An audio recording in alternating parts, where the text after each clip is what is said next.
ማንቸስተር ዩናይትድ በገበያው ላይ ያማተረባቸውን 12 ሚድፊልደሮችን ይፋ አድርጓል።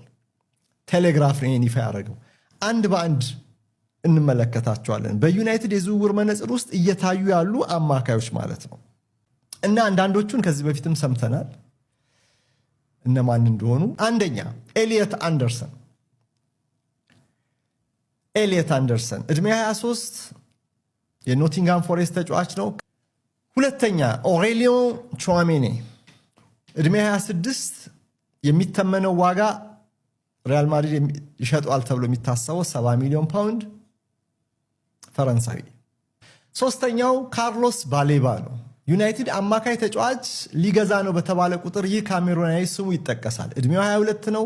65 ሚሊዮን ፓውንድ አሁን በዚህ ሰዓት ላይ ይጠየቅበታል ተብሎ ይገመታል።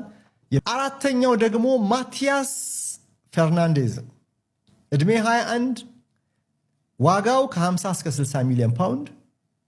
እንደ ዌስትሃም በፕሪሚየር ሊግ መቆየት አለመቆየት ሊወሰን ይችላል። ካልቆየ ከወረደ ዌስትሃም ከዚህም በታች ማንቸስተር ዩናይትድ ሊገዛ ይችላል። 5 ኤደርሰን ይሄ የአታላንታ ተጫዋች ነው። በጣሊያን ሴሪያ እድሜው 26 ነው። 40 ሚሊዮን ፓውንድ ይተመናል። የብራዚል ብሔራዊ ቡድን ተጫዋች ነው። 6 አዳም ዋርተን የክሪስታል ፓላሱ ልጅ እድሜው 22 ነው። 80 ሚሊዮን ፓውንድ ይተመናል ዋጋው። ወጣት እንግሊዛዊ ነው። የሰሜን ምዕራብ ሰው ነው። ያ ማለት ወደ ማንቸስተር አካባቢ ነው ትውልዱ። 7 ሄይደን ሃክኔ ይሄ ተጫዋች እድሜው 23 ነው። የሚድልስብራ ተጫዋች ነው። 25 ሚሊዮን ፓውንድ ብቻ ነው ይጠየቅበታል ተብሎ የሚጠበቀው። 8 አሌክስ ስኮት ይሄ ቦርንመስ ተጫዋች 50 ሚሊዮን ፓውንድ ይጠየቅበታል። እድሜው 22 ነው። ቨርሳታይል 8 ቁጥር ነው። 10ም ይጫወታል፣ ግራ ቀኝ ይጫወትልሃል።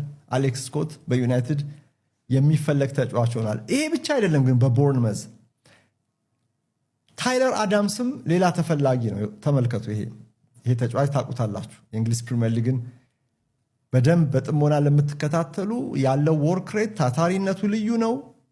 ሸርተቴው ልዩ ነው። ኢንተርሴፕሽን ብቃቱ ልዩ ነው። እድሜው 27 ነው። ትንሽ ጠና ብሏል። ልምድም ጨምሯል። 40 ሚሊዮን ፓውንድ ቦርንመዝ የሚጠይቅበት ተብሏል። የአሜሪካን ኢንተርናሽናል ተጫዋች ነው። ጆዋው ጎሜዝ ይሄ ደግሞ እድሜው 25 ነው።